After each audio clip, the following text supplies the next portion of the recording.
5 o'clock, new questions tonight about the charity former New Britain Mayor Erin Stewart oversaw.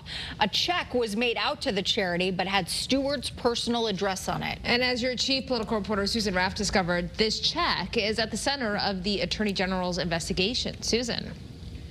This is really a lot going on here, and in fact, the big question for the Attorney General right now is who has been handling this money. That's one of the questions the Attorney General is trying to find out and get an answer to, and it's not the only investigation Stewart has to worry about.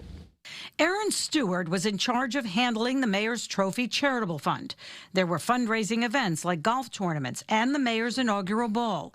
Donations went to help the Little Poland Festival and many other events.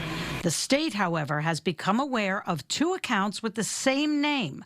One was managed by the Community Foundation of Greater New Britain.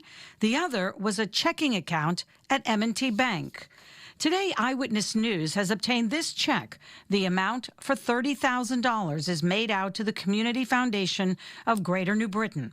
It's signed by Erin Stewart on behalf of the Mayor's Trophy Charitable Fund. But the address is Stewart's home address. The Attorney General and the Department of Consumer Protection want to know who had ownership and control of these accounts. Results of another investigation were released Thursday.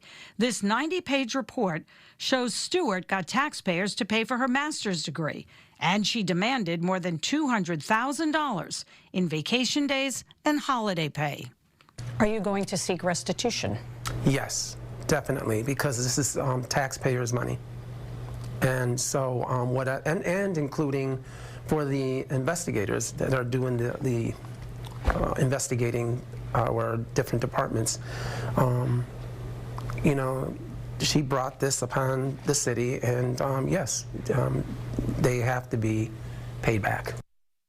Now, all of these investigations are costing taxpayers quite a bit of money. We are told each one is about $150,000. Now, the FBI and state police are also looking into whether there could be criminal charges.